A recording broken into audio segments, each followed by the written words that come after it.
Hello, everyone, and welcome to our August 2022 Denver Metro Mortgage and Market Monthly Update. Nicole, it is so good to see you. We have so much to talk about today that I'm just going to dive right into it. Agreed. This past 3 to 6 months, this past summer has been just so volatile and crazy for both buyers and sellers that a lot of things are shifting. But I think the whole theme of our conversation is perspective today. Perspective on what has happened in the last 2 years with COVID and our market in relation to each other, but also for buyers and sellers. So in the last 3 months, I know you've seen it, I've seen it, we've seen an uptick in inventory. I Right. know that we talked about this last month too, but when we always meet every month, I always pull the same numbers. And back in January, we were talking about Denver city proper single family homes under 1 million. That count was like 100, 111, 132. And now I just pulled the number and it's under 700. It's under 700 right now, but the coming soon listings that are coming on the market this weekend is bumping it up to 725. So we have a plethora of inventory for buyers to choose from. But as we talked about, the uptick in the interest rate, albeit slight, has pushed some buyers back on the fence. They're not really looking at homes right now. So we have a little bit less buyer demand, but the market is still really hot right now. And it's such a good seller's market right now, too. If we put it into perspective, maybe, yeah, you're not going to get 50,000 over list price or 100,000 over list price as to what we saw 6 months ago. But look at all of the equity that you gained in the last 2 years because of COVID and the numbers skyrocketing, right? It has been a very generous 2 years for Yes. sellers, for sure.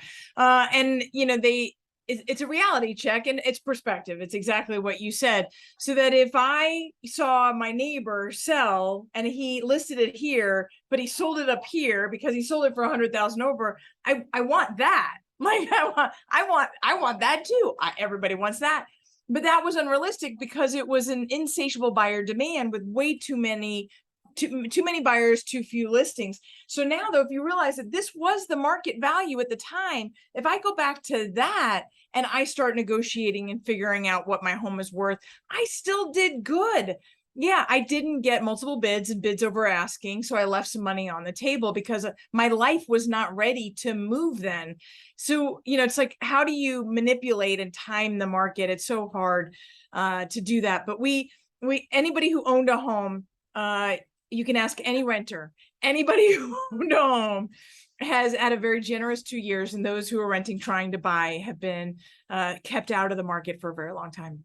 Exactly. And what I try to advise my sellers and buyers is that we're kind of acting like the market from 2019 now. Yes, we went through 2020 and COVID, 2021 and COVID, but now we're into 2022. Things are going back to normal. People are going back to the office. They're going back to traveling. They're going back to their what was a normal lifestyle pre-2020. So I kind of equate this market that we're getting into and that we've shifted into is to the have to market.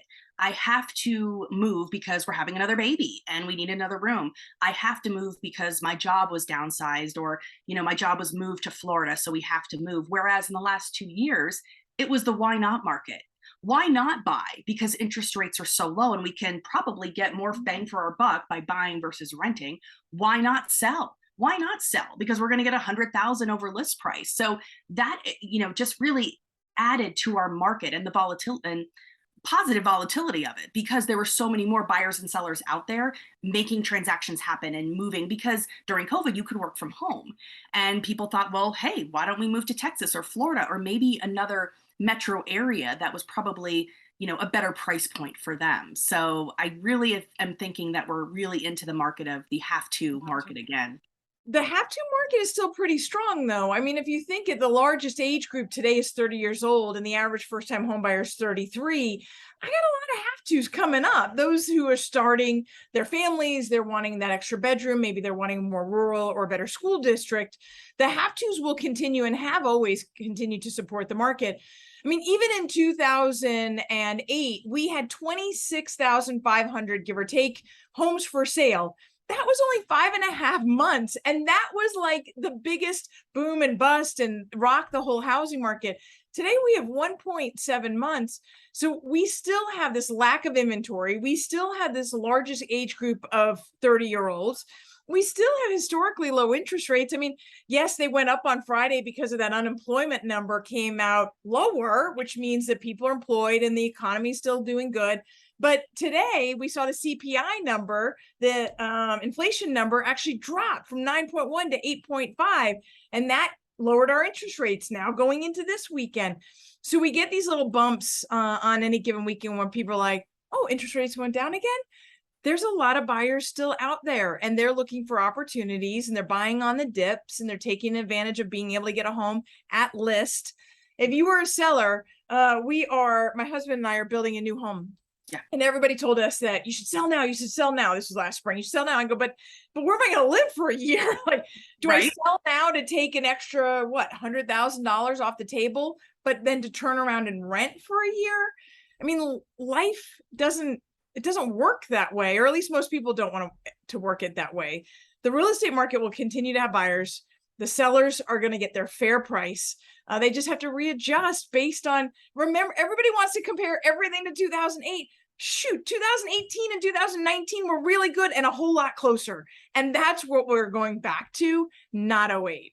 And that's okay, because remember, in 2018 and 19, we still had considerable demand of buyers moving into our state. Again, obviously pre-COVID, but still, as you and Megan Aller talk about every week, look at the numbers of people just moving to the Denver metro and moving to Colorado for the lifestyle, for the mountains, for the sunshine, for everything that we have to offer here. It was still a very healthy market. Therefore, then we hit COVID, and then appreciation went up a lot. And so I know you talked about that recently, how we need to look at the big perspective of appreciation, right? Right.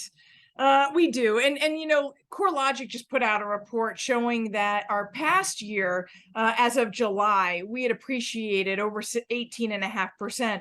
Our future year, they're estimated at 4.3%.